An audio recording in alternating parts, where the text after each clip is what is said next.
Hola amigos, bienvenidos a nuestro Momento Cultural, tercera edición. Este es nuestro tercer programa.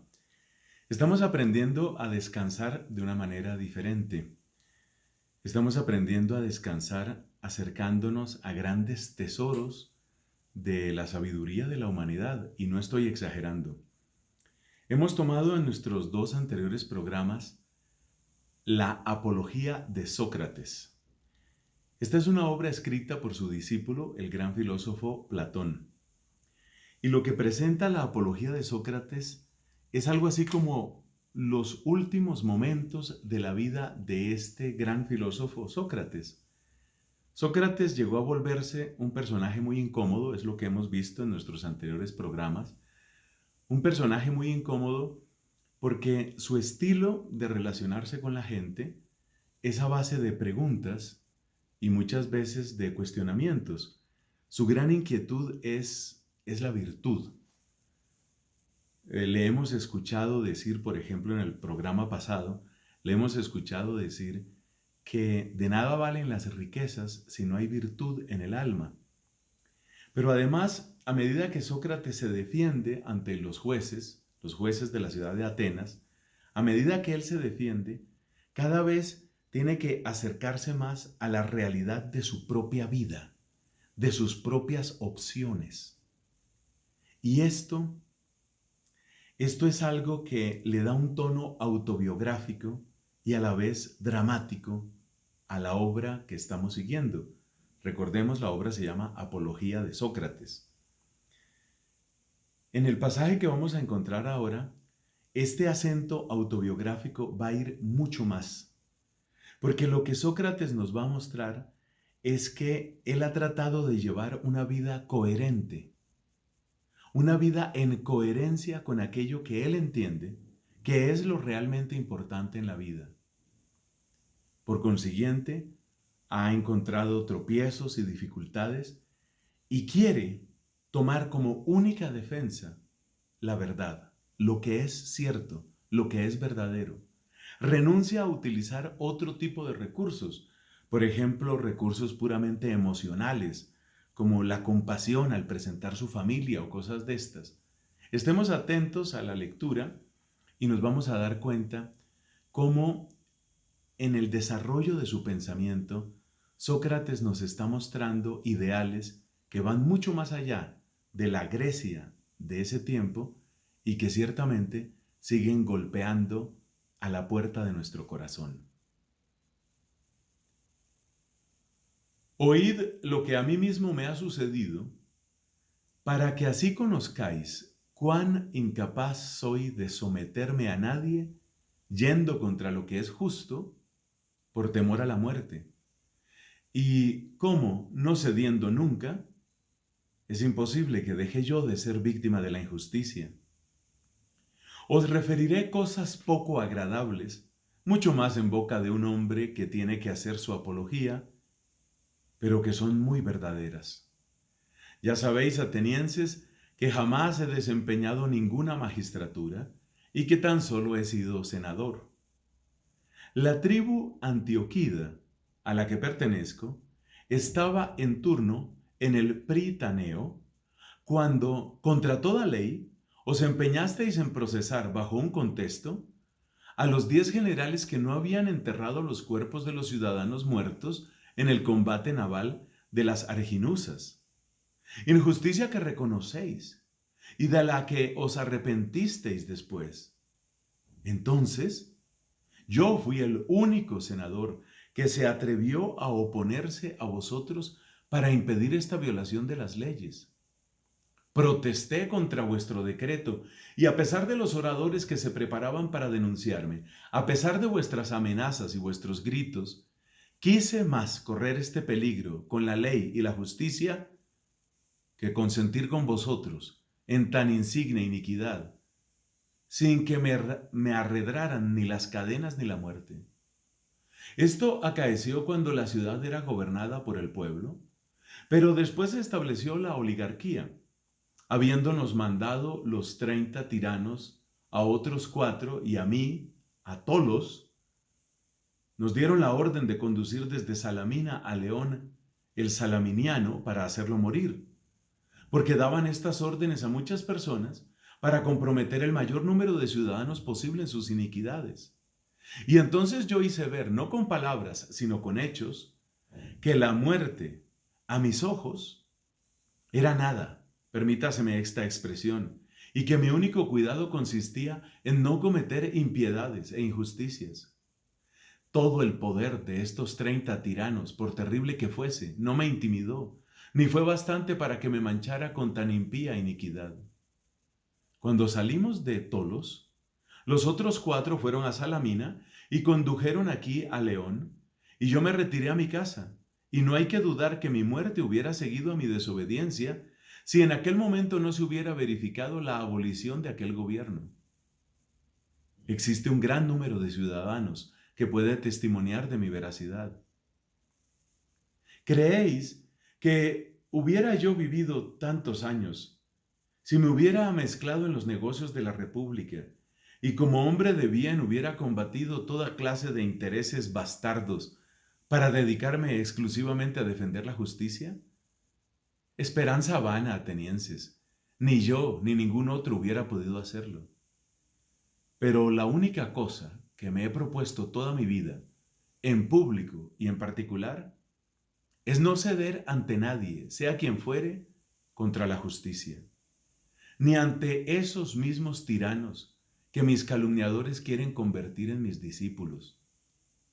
Jamás he tenido por oficio el enseñar, y si ha habido algunos jóvenes o ancianos que han tenido deseo de verme a la obra y oír mis conversaciones, no les he negado esta satisfacción, porque como no es mercenario mi oficio, no rehúso el hablar, aun cuando con nada se me retribuye, y estoy dispuesto siempre a ser espontáneo con ricos y pobres, dándoles toda anchura para que me pregunten, y si lo prefieren, para que me respondan a las cuestiones que yo suscite.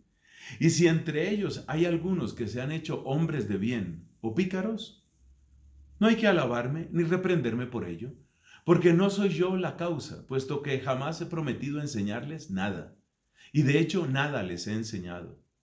Y si alguno se alaba de haber recibido lecciones privadas u oído de mí cosas distintas de las que digo públicamente a todo el mundo, estad persuadidos de que no dice la verdad.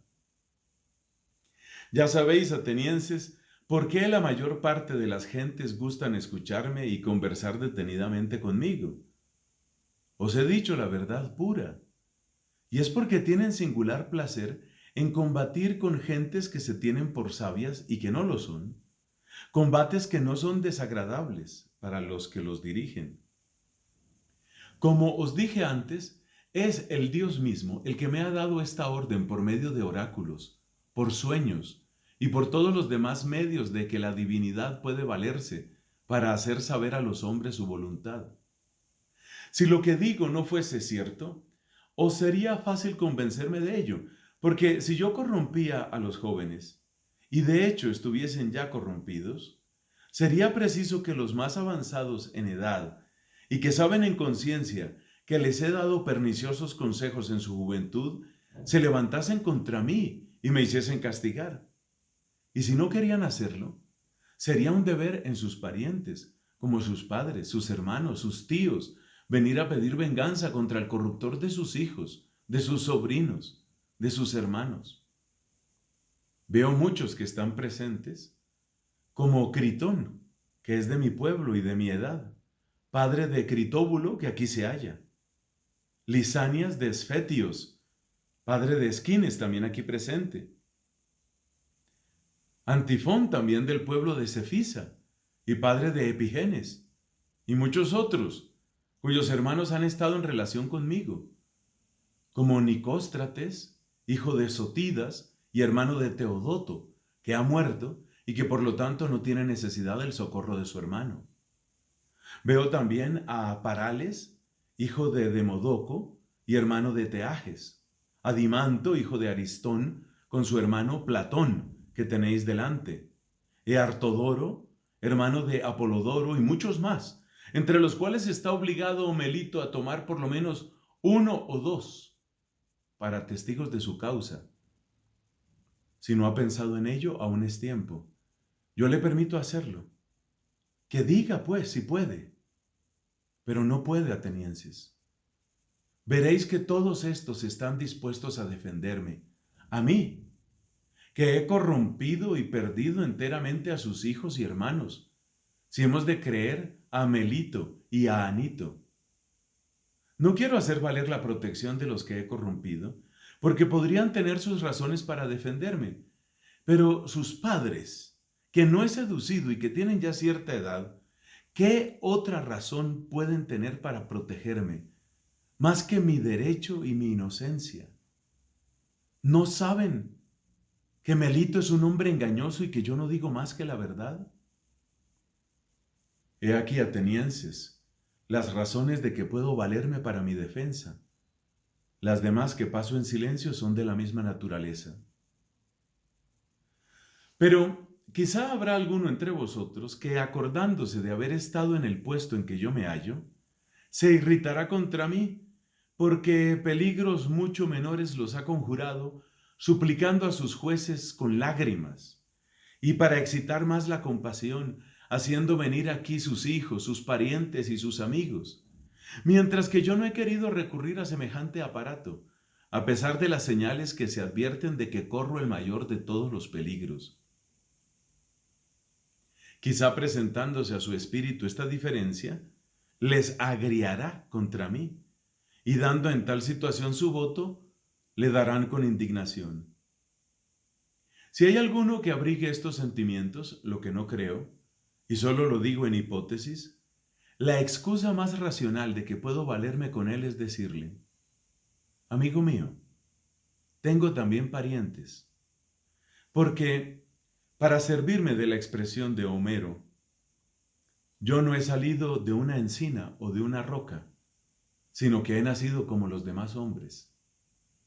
De suerte, atenienses, que tengo parientes y tengo 3 hijos, de los cuales el mayor está en la adolescencia y los otros 2 en la infancia. Y sin embargo, no les haré comparecer aquí para comprometeros a que me absolváis. ¿Por qué no lo haré? No es por una terquedad altanera ni por desprecio hacia vosotros, y dejo a un lado si miro la muerte con intrepidez o con debilidad. Porque esta es otra cuestión, sino que es por vuestro honor y por el de toda la ciudad. No me parece regular ni honesto que vaya yo a emplear esta clase de medios a la edad que tengo y con toda mi reputación verdadera o falsa. Basta que la opinión generalmente recibida sea que Sócrates tiene alguna ventaja sobre la mayor parte de los hombres. Si los que entre vosotros pasan por ser superiores a los demás por su sabiduría, su valor o por cualquier otra virtud, se rebajasen de esta manera, me avergüenzo decirlo, como muchos que he visto, que habiendo pasado por grandes personajes, hacían sin embargo cosas de una bajeza sorprendente cuando se los juzgaba, como si estuviesen persuadidos de que sería para ellos un gran mal si les hacían morir y de que se harían inmortales si los absolvían.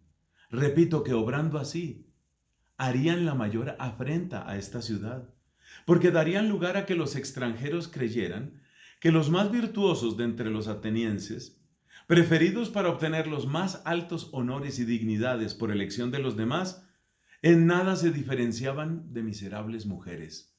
Y esto no debéis hacerlo, atenienses, vosotros que habéis alcanzado tanta nombradía.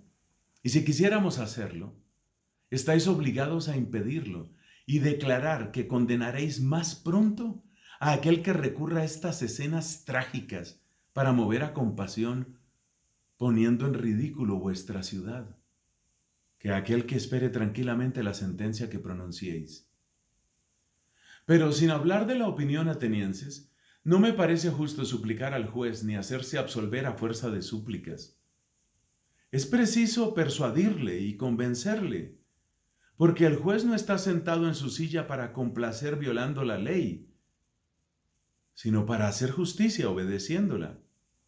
Así es como lo ha ofrecido por juramento, y no está en su poder hacer gracia a quien le agrade, porque está en la obligación de hacer justicia. No es conveniente que os acostumbremos al perjurio, ni vosotros debéis dejaros acostumbrar, porque los unos y los otros seremos igualmente culpables para con los dioses. No esperéis de mí, atenienses, que yo recurra para con vosotros a cosas que no tengo por buenas, ni justas, ni piadosas, y menos que lo haga en una ocasión en que me veo acusado de impiedad por Melito. Porque si os ablandase con mis súplicas y os forzase a violar vuestro juramento, sería evidente que os enseñaría a no creer en los dioses, y queriendo justificarme, probaría contra mí mismo que no creo en ellos. Pero es una fortuna, atenienses, que esté yo en esta creencia. Estoy más persuadido de la existencia de Dios que ninguno de mis acusadores, y es tan grande la persuasión que me entrego a vosotros y al Dios de Delfos, a fin de que me juzguéis como creáis mejor para vosotros y para mí. Terminada la defensa de Sócrates, los jueces, que eran 556, procedieron a la votación y resultaron 281 votos en contra y 275 a favor. Y Sócrates, condenado por una mayoría de 6 votos, tomó la palabra y dijo: No creáis, atenienses, que me haya conmovido el fallo que acabáis de pronunciar contra mí. Y esto por muchas razones. La primera, porque ya estaba preparado para recibir este golpe. Mucho más sorprendido estoy con el número de votantes en pro y en contra, y no esperaba verme condenado por tan escaso número de votos. Advierto que solo por 3 votos no he sido absuelto.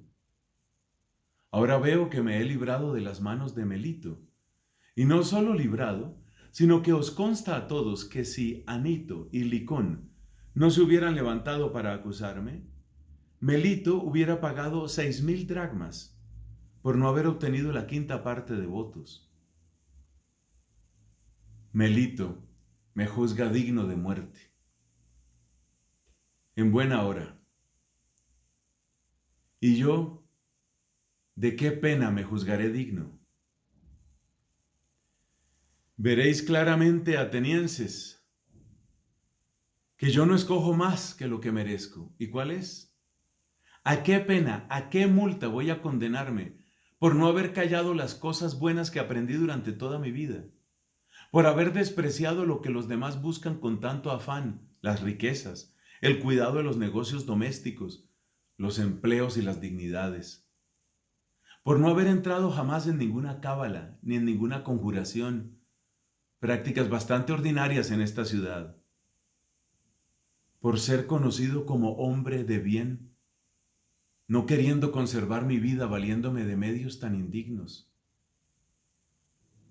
Por otra parte, sabéis que jamás he querido tomar ninguna profesión en la que pudiera trabajar al mismo tiempo en provecho vuestro y en el mío, y que mi único objeto ha sido procuraros a cada uno de vosotros en particular el mayor de todos los bienes, persuadiéndoos a que no atendáis a las cosas que os pertenecen antes que al cuidado de vosotros mismos, para haceros más sabios y más perfectos.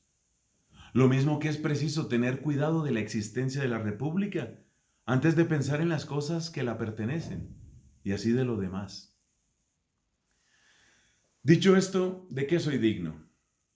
De un gran bien, sin duda, atenienses, si proporcionáis verdaderamente la recompensa al mérito. De un gran bien que pueda convenir a un hombre tal como yo. ¿Y qué es lo que conviene a un hombre pobre, que es vuestro bienhechor, y que tiene necesidad de un gran desahogo para ocuparse en exhortaros? Nada le conviene tanto, atenienses, como el ser alimentado en el Pritaneo, y esto le es más debido que a los que entre vosotros han ganado el premio en las corridas de caballos y carros en los Juegos Olímpicos, porque estos con sus victorias hacen que aparezcamos felices y yo os hago, no en la apariencia, sino en la realidad, felices. Por otra parte, estos no tienen necesidad de este socorro, y yo la tengo. Si en justicia es preciso adjudicarme una recompensa digna de mí, esta es la que merezco, el ser alimentado en el Pritaneo. Al hablaros así, atenienses, quizá me acusaréis de que lo hago con la terquedad y arrogancia con que deseché antes los lamentos y las súplicas, pero no hay nada de eso. El motivo que tengo es, atenienses, que abrigo la convicción de no haber hecho jamás el menor daño a nadie queriéndolo y sabiéndolo. No puedo hoy persuadiros de ello porque el tiempo que me queda es muy corto. Si tuvieseis una ley que ordenase que un juicio de muerte durara muchos días, como se practica en otras partes, y no uno solo, estoy persuadido que os convencería. Pero, ¿qué medio hay para destruir tantas calumnias en un tan corto espacio de tiempo? Estando convencidísimo de que no he hecho daño a nadie, ¿cómo he de hacérmelo a mí mismo, confesando que merezco ser castigado e imponiéndome a mí mismo una pena? ¿Qué? ¿Por no sufrir el suplicio a que me condena Melito? Suplicio que verdaderamente no sé si es un bien o un mal. ¿Iré yo a escoger alguna de esas penas que sé con certeza que es un mal y me condenaré yo mismo a ella? ¿Será quizá una prisión perpetua? ¿Y qué significa vivir siempre yo esclavo de los 11? ¿Será una multa y prisión hasta que lo haya pagado? Esto equivale a lo anterior, porque no tengo con qué pagarla. ¿Me condenaré a destierro? Quizá confirmaríais mi sentencia. Pero era necesario que me obcecara bien el amor a la vida, atenienses, si no viera que si vosotros, que sois mis conciudadanos, no habéis podido sufrir mis conversaciones ni mis máximas, y de tal manera os han irritado, que no habéis parado hasta deshaceros de mí. Con mucha más razón, los de otros países no podrían sufrirme. Preciosa vida para Sócrates, si a sus años, arrojado de Atenas, se viera errante de ciudad en ciudad como un vagabundo y como un proscrito. Sé bien que a donde quiera que vaya los jóvenes me escucharán, como me escuchan en Atenas. Pero si los rechazo, harán que sus padres me destierren, y si no los rechazo, sus padres y parientes me arrojarán por causa de ellos. Pero me dirá quizá alguno, ¿qué, Sócrates? Si marchas desterrado no podrás mantenerte en reposo y guardar silencio. Ya veo que este punto es de los más difíciles para hacerlo comprender a alguno de vosotros, porque si os digo que callar en el destierro sería desobedecer a Dios, y que por esta razón me es imposible guardar silencio, no me creeríais y miraríais esto como una ironía.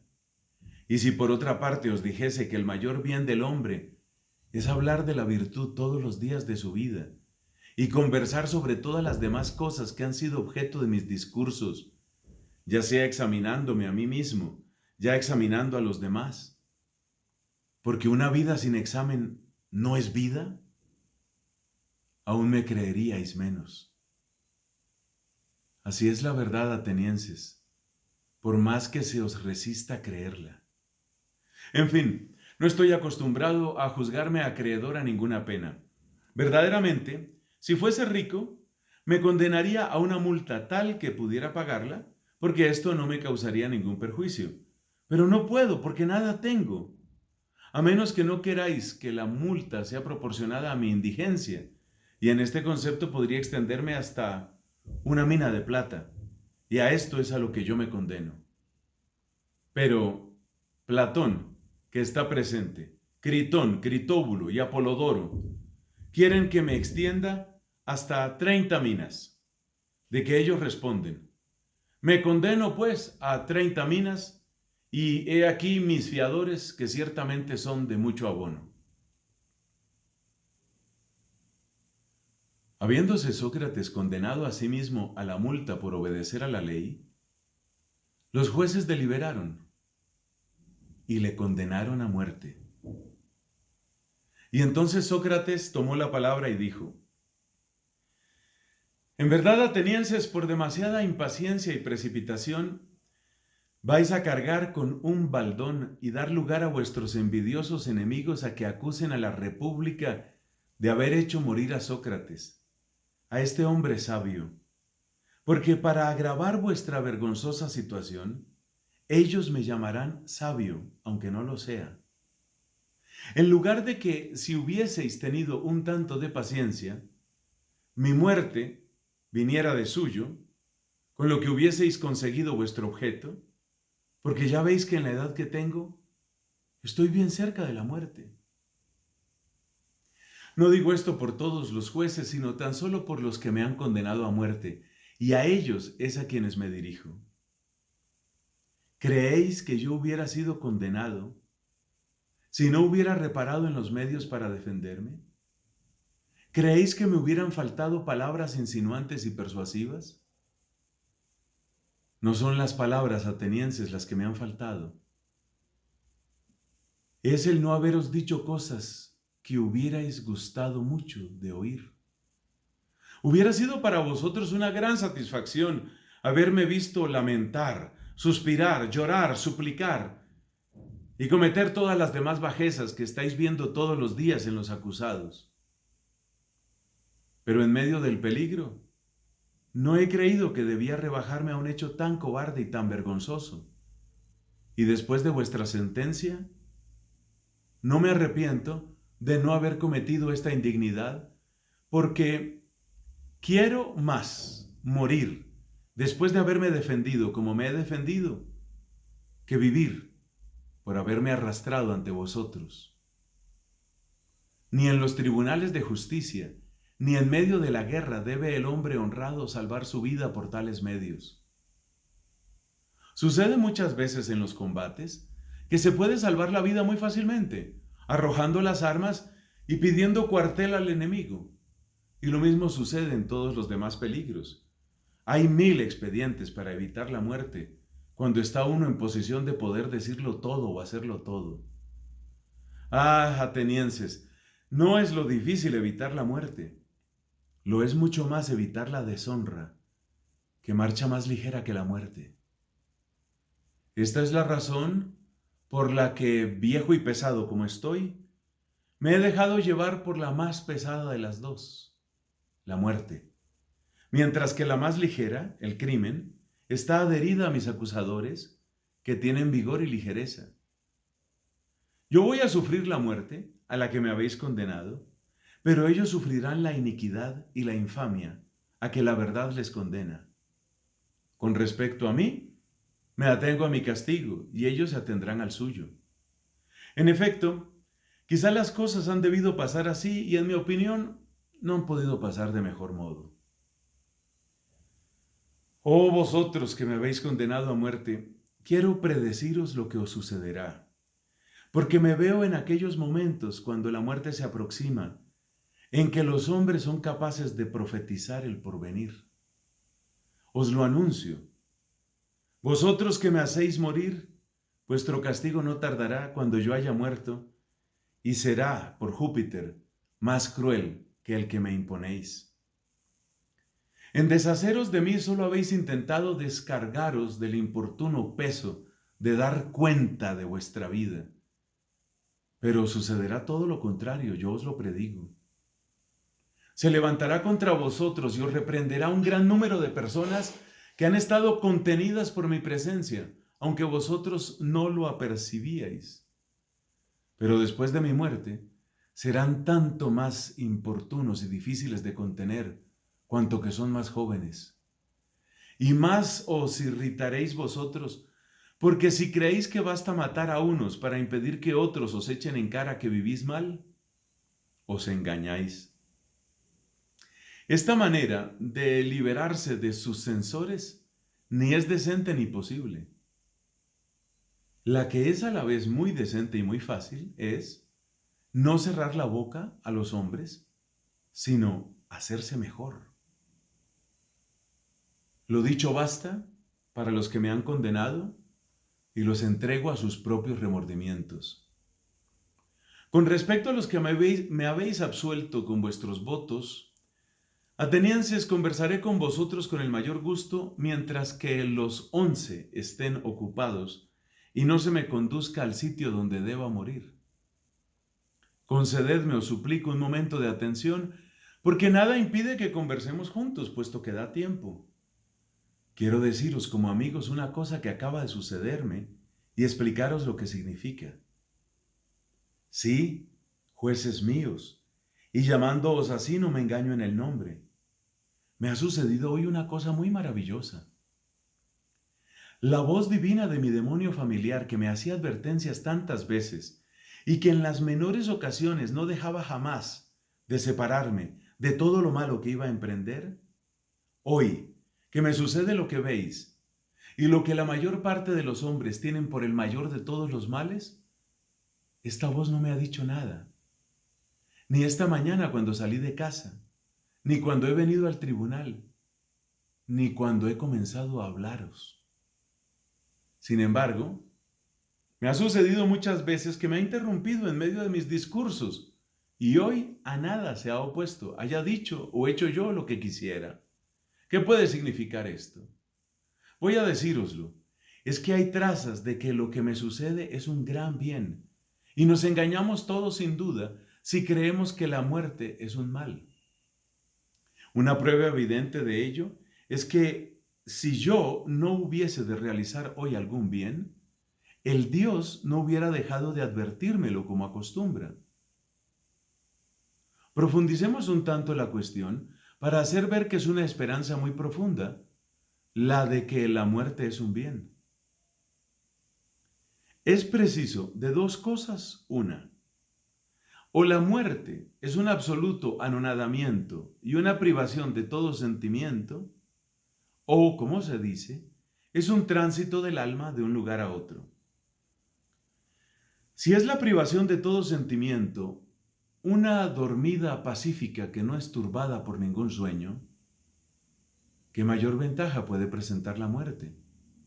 Porque si alguno, después de haber pasado una noche muy tranquila, sin ninguna inquietud, sin ninguna turbación, sin el menor sueño, la comparase con todos los demás días y con todas las demás noches de su vida, y se le obligase a decir en conciencia cuántos días y noches había pasado que fuesen más felices que aquella noche, estoy persuadido de que no solo un simple particular, sino el mismo gran rey, encontraría bien pocos y le sería muy fácil contarlos.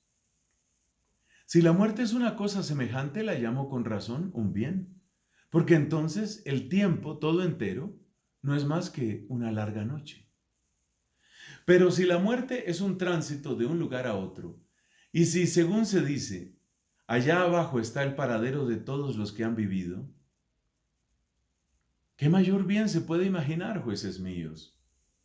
Porque si al dejar los jueces prevaricadores de este mundo, se encuentran en los infiernos los verdaderos jueces, que se dice que allí hacen justicia, Mines, Radamanto, Eaco, Triptolemo y todos los demás semidioses que han sido justos durante su vida, ¿no es este el cambio más dichoso?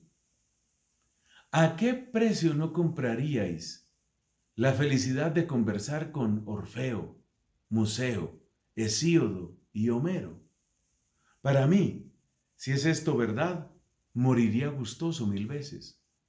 ¿Qué transporte de alegría no tendría yo cuando me encontrase con Palamedes, con Áfax, hijo de Telamón, y con todos los demás héroes de la antigüedad que han sido víctimas de la injusticia?